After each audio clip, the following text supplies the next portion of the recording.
Hello students, welcome to the Cosmic Center for Learning English. This is Srivan sir and I am here with a topic today, gerund versus participles. Recently I had uploaded a video on uses of infinitives. अभी हाल फिलहाल में मैंने एक video upload किया था uses of infinitive के बारे में.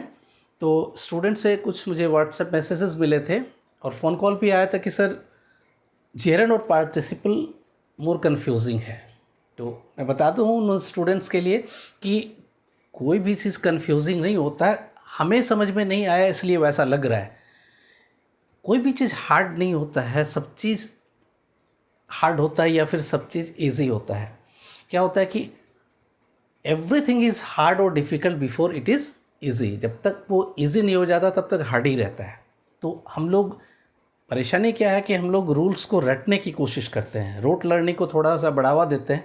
ये नहीं करना चाहिए. हमें ठीक से समझना चाहिए और एक बार जब समझ में आ जाता तो फिर वो आप भूलेंगे कभी नहीं. तो आज ये कन्फ्यूजन आपका दूर कर देने वाला हूँ और निश्चित रूप से इस वीडियो को लेकिन आप पूरा वीडियो देखेंगे, ठीक है, तो गारंटी मैं कर दे सकता हूँ कि आप कम से कम इसमें कंफ्यूज कभी नहीं होंगे. किसमें? जेरंड और पार्टिसिपल में. ठीक है, आपका कॉन्सेप्ट क्लियर हो जाएगा इसमें टोटली. चलिए हम लोग आते हैं टॉपिक पर. जेरंड. जेरंड किसको कहते हैं? देखिए V1 प्लस ING जो है वर्ब का फोर्थ फॉर्म भी जिसको कहते हैं हम लोग, तो ये तीन रूपों में इस्तेमाल होता है. पहले एक तो वर्ब के रूप में, ठीक है, दूसरा जेरंड के रूप में और तीसरा प्रेजेंट पार्टिसिपल के रूप में.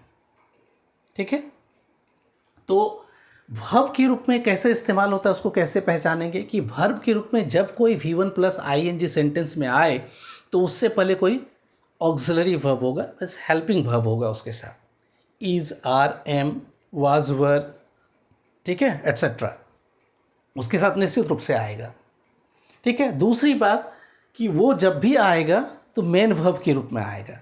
तो उसके अलावे अगर कोई मेन वर्ब है तो समझ जाइए कि वो वहाँ वर्ब के रूप में नहीं है.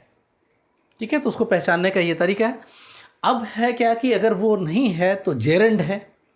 तो जेरंड कैसे है? जेरंड भी हो सकता है, पार्टिसिपल भी हो सकता है. मैं पार्टिसिपल में बाद में आ रहा हूँ, पहले जेरंड को क्लियर करता हूँ. जेरंड क्या होता है कि V1 प्लस ING का किसी सेंटेंस में जब नाउन के रूप में इस्तेमाल हो. आप बोलेंगे कि नाउन कैसे पहचानेंगे? तो दो चीज़ें होता है. पहले तो नाउन को जान लीजिए. नाउन किसको कहते हैं कि name of a person, place, thing. हम लोग तो ऐसे जानते ही हैं कि नेमिंग वर्ड को नाउन कहते हैं. Name of a person, place, thing, activities, emotions, idea. ठीक है, किसी के नाम को हम लोग नाउन के रूप में जानते हैं. लेकिन यहाँ पे कैसे पहचानेंगे? ठीक है, तो दो तीन बातें यहाँ भी याद रखनी है कि किसी भी सेंटेंस में अगर सब्जेक्ट के रूप में ये आता है तो सब्जेक्ट जनरली नाउन होता है या प्रोनाउन होता है. तो प्रोनाउन तो ऐसे भी V1 प्लस ING है नहीं, तो नाउन के रूप में होगा. अगर ऑब्जेक्ट के रूप में आया है तो भी वो नाउन के रूप में होगा. अगर कॉम्प्लीमेंट के रूप में आया तो भी वो नाउन के रूप में होगा. तो सब्जेक्ट ऑब्जेक्ट नाउन के रूप में होता है. कॉम्प्लीमेंट में भी, ठीक है, आ सकता है वो. तो इस तरह से हम सीधे सीधे जान लेंगे कि वो सेंटेंस में जेरंड के रूप में इस्तेमाल हुआ है. पार्टिसिपल का अलग उसका फंक्शन है, मैं अभी उसमें आता हूँ. तो ये पहचान में आ गई. अब कुछ सेंटेंस हम लोग देख लेते हैं, ज़्यादा बात क्लियर हो जाएगा. जैसे my uncle is fond of swimming. तो इस सेंटेंस पे देखिए माई अंकल सब्जेक्ट है, इज़ यहाँ मेन वर्ब के रूप में हो जाता है और फॉन्ड ऑफ स्विमिंग. ठीक है, अब है क्या कि सब्जेक्ट हो गया, वर्ब हो गया, तो ये ऑब्जेक्ट. और ऑब्जेक्ट को कैसे पहचानेंगे? किसी सेंटेंस में अगर ऑब्जेक्ट कहते किसको हैं, उससे पहले हम लोग थोड़ा और बैक आ जाते हैं कि किसी भी सेंटेंस में सब्जेक्ट के द्वारा जो एक्शन परफॉर्म किया जाता है, whatever activities are carried out or is carried out by a subject in a sentence, the impact of that particular activity falls on object. तो क्या होता है कि किसी सेंटेंस में सब्जेक्ट के द्वारा जो भी कार्य किए जाते हैं उसका प्रभाव, उसका इम्पैक्ट ऑब्जेक्ट पर पड़ता है. तो हम सीधे सीधे जिस पर उस कार्य का प्रभाव पड़ता है उसको हम पहचान लेंगे कि वो ऑब्जेक्ट है. जैसे आई लाइक रीडिंग, ठीक है, एक सेंटेंस अगर है तो मैं सब्जेक्ट हो गया, लाइक में वर्ब हो गया और उसके बाद क्या पसंद है तो रीडिंग पसंद है, पढ़ना पसंद है, तो रीडिंग वहाँ ऑब्जेक्ट हो गया ना। तो अगर सेंटेंस में व्हाट और हुम, ठीक है, हुम किसके लिए आएगा, पर्सन के लिए आएगा, ठीक है, रेस्ट के लिए व्हाट आएगा। तो अगर व्हाट और व्हेन से क्वेश्चन करने पर उसका जवाब जिससे मिलता है, जैसे मुझे क्या पसंद है, तो पढ़ना पसंद है, रीडिंग पसंद है, तो वो समझ में आ जाएगा कि वो ऑब्जेक्ट है, ठीक है। तो आप ऑब्जेक्ट कैसे पहचानेंगे वो भी बता दिया मैंने। तो अगर सब्जेक्ट के रूप में ऑब्जेक्ट यहाँ है क्या कि my uncle is fond of swimming, क्या चीज़ का फॉन्ड, शौकीन है तैरने का, ठीक है। तो स्विमिंग यहाँ पे क्या हो गया, इस प्रीपोजिशन का ऑब्जेक्ट हो गया यहाँ पर, ठीक है। तो ऑब्जेक्ट के रूप में आया है तो ये क्या होगा, जेरंड होगा, निश्चित रूप से नाउन है वो। Clear. Come to the next sentence, gardening is my hobby. अब गार्डनिंग एक एक्टिविटीज़ का नाम है, ठीक है, एक एक्टिविटी का नाम है, ठीक है। गार्डनिंग एक काम, एक एक्टिविटी का नाम है ना गार्डनिंग। तो gardening is my hobby, is यहाँ मेन वर्ब के रूप में आया, तो गार्डनिंग यहाँ क्या हो जाएगा, नाउन हो जाएगा, ठीक है। तो जब नाउन गार्डनिंग हो गया तो फिर क्या हो जाएगा, वो जेरंड हो जाएगा, ठीक है। क्लियर। क्योंकि अगर ये वर्ब होता तो उसके साथ ऑक्सिलरी वर्ब आता, ठीक है, वो मेन वर्ब नहीं होता, यहाँ पे मेन वर्ब इज भूमिका अदा कर रहा है। फिर he likes reading newspaper, he likes, ठीक है, ही सब्जेक्ट है, लाइक्स मेन वर्ब हो गया। अब क्या, रीडिंग न्यूज़पेपर, तो न्यूज़पेपर रीडिंग न्यूज़पेपर एक एंटिटी के रूप में इस्तेमाल कर रहे हैं, नहीं तो यहाँ पे न्यूज़पेपर को कॉम्प्लीमेंट भी समझ सकते हैं, ठीक है। तो ये यहाँ पे आ किस रूप में ना, ही लाइक्स क्या पसंद करता है, रीडिंग न्यूज़पेपर, तो ऑब्जेक्ट हो गया, ठीक है, नाउन के रूप में आया यहाँ पर भी। फिर my father prevented me from playing, ठीक है, my father prevented me from playing, कि मेरा पिताजी मुझे खेलने से रोका, ठीक है, मेरे पिता मुझे खेलने से रोका। बात समझ में आ रही है ना। तो मेरे पिताजी मुझे खेलने से रोका, यहाँ पे सब्जेक्ट माय फादर है, प्रिवेंटेड क्या है, मेन वर्ब है, और क्या चीज़ से रोका, खेलने से रोका, तो ये ऑब्जेक्ट क्या होगा, प्लेइंग, यहाँ भी नाउन के रूप में आ रहा है, एक एक्टिविटी का नाम है, ठीक है। फिर what I dislike most is gambling, जो मैं सबसे ज़्यादा घृणा करता हूँ, नापसंद करता हूँ, घृणा नहीं कहता हूँ, नापसंद करता हूँ, ठीक है, वो क्या है, गैम्बलिंग, जुआ। तो गैम्बलिंग यहाँ पे जो आया है आपका किस रूप में आया है, ऑब्जेक्ट के रूप में आया है। पसंद करने का काम किस पे हो रहा है, गैम्बलिंग पर। फिर है हर मेन प्रोफेशन इज डांसिंग, ठीक है, उसका मेन प्रोफेशन क्या है, डांसिंग, यहाँ भी ऑब्जेक्ट के रूप में आया है। बात समझ में आ रही है ना। अब तो क्लियर हो गया होगा इतने सेंटेंस से कि जब वो सब्जेक्ट या ऑब्जेक्ट के रूप में रहेगा, ठीक है, बात समझ में आ रही है। क्योंकि जब भी सब्जेक्ट और ऑब्जेक्ट के रूप में होगा तो वो जेरंड होगा, क्योंकि नाउन फॉर्म में होगा। अब हम लोग आते हैं पार्टिसिपल्स में, ठीक है। आज मैं कंसेप्ट क्लियर कर रहा हूँ, और फिर इस पे जो नेक्स्ट वीडियो होगा वो एडवांस स्ट्रक्चर पर, तो उसमें कोई भी कहीं कन्फ्यूजन नहीं रह जाएगा। वो डिफ़िकल्ट से डिफ़िकल्ट स्ट्रक्चर में आप उसको अटेम्प्ट कर पाएंगे, आइडेंटिफाई कर पाएंगे, और इसके यूजेस को अच्छी तरह से समझ पाएंगे। यहाँ कंसेप्ट इतना क्लियर हो जाना चाहिए कि क्या जेरंड है, क्या पार्टिसिपल है। अब पार्टिसिपल, मैं प्रेजेंट पार्टिसिपल की बात कर रहा था अब तक, ठीक है, क्योंकि सेम स्ट्रक्चर होता है V1 प्लस ING का। लेकिन अब यहाँ पार्टिसिपल्स में आ रहा हूँ तो उसको दो भागों में क्लासीफाई करते हैं। फिर एक है प्रेजेंट पार्टिसिपल, दूसरा पास्ट पार्टिसिपल। इसको और भी पास्ट पार्टिसिपल को एक कर सकते हैं परफेक्ट पार्टिसिपल, लेकिन वो थोड़ा डिफ़िकल्ट स्ट्रक्चर्स के रूप में हो जाते हैं बेसिक लर्नर्स के लिए, तो उसके लिए मैं अलग से वीडियो अपलोड करूँगा, ठीक है। तो हम लोग अभी सिर्फ समझ लेते हैं प्रेजेंट पार्टिसिपल, पास्ट पार्टिसिपल को। तो प्रेजेंट पार्टिसिपल तो अभी मैंने बता रहा था कि V1 प्लस ING जो स्ट्रक्चर जेरंड का होता है, जो उसके फॉर्म जेरंड का होता है, वही फॉर्म यहाँ पर प्रेजेंट पार्टिसिपल का V1 प्लस ING है। लेकिन इसका इस्तेमाल सेंटेंस में एडजेक्टिव के रूप में होता है। एडजेक्टिव क्या होता है, a word which qualifies a noun और प्रोनाउन। किसी नाउन और या प्रोनाउन को क्वालिफाई जो करता है उसको हम क्या कहते हैं, एडजेक्टिव कहते हैं। तो अगर V1 प्लस ING का कहीं इस्तेमाल हुआ है और वो क्वालिफाई करता हुआ होता है नाउन या प्रोनाउन को, तो उसको हम सीधे क्या कहेंगे, क्या कहेंगे? प्रेजेंट पार्टिसिपल कहेंगे। जैसे देख लीजिए, सेंटेंस देख लीजिए, उससे समझ में आ जाएगा।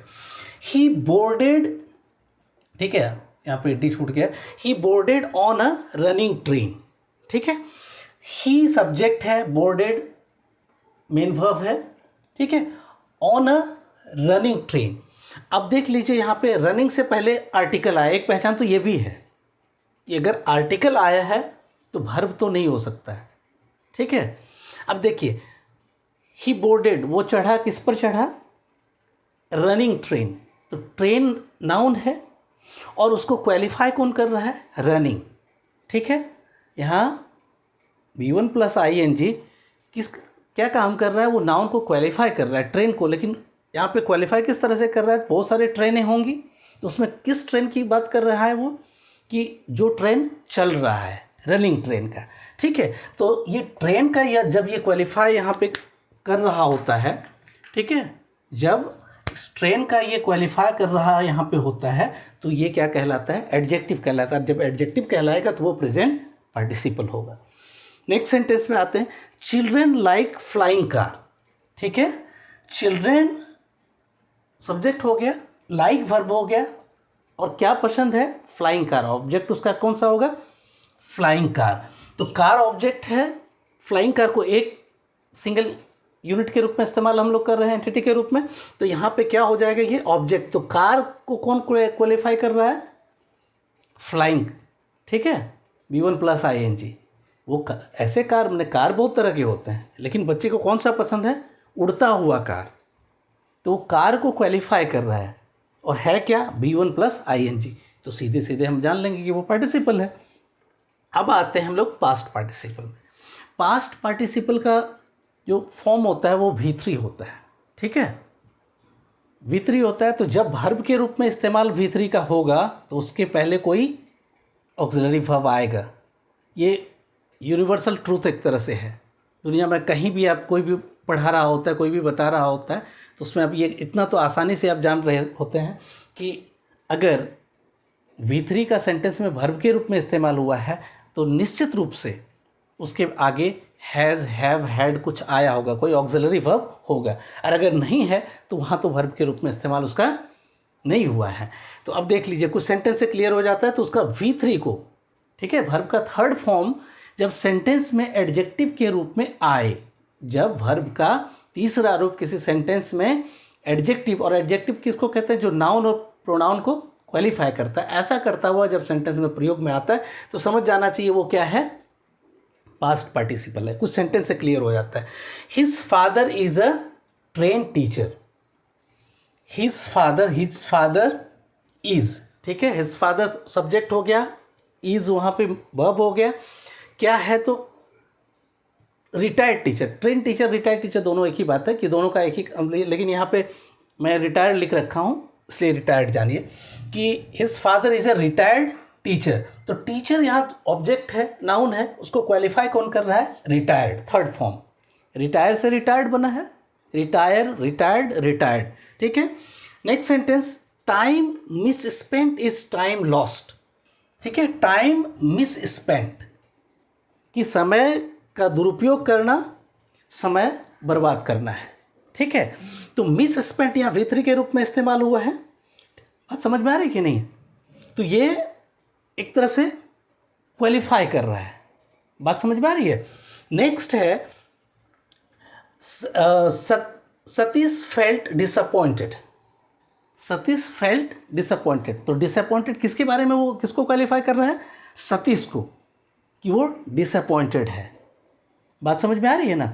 तो जब वो सब्जेक्ट को, नाउन या प्रोनाउन को क्वालिफाई कर रहा होता है, पहले मैं टाइम को क्वालिफाई कर रहा था, ठीक है, वैसे समय जो मिस स्पेंड हो रहा होता है, यहाँ पे है कि ऐसे सतीश जो है वो डिसअपॉइंटेड फील कर रहा है। मैंने किसके बारे में वो कह रहा है? सतीश के बारे में, सब्जेक्ट के बारे में। तो ऐसा V3 का प्रयोग हो जब सेंटेंस में कि वो ये बता रहा होता है कि नाउन या प्रोनाउन कैसा है, उसके बारे में क्वालिफिकेशन उसका बता रहा होता है, क्वालिफाई कर रहा होता है, तो उसको हम सीधे सीधे क्या जानेंगे? पास्ट पार्टिसिपल, ठीक है।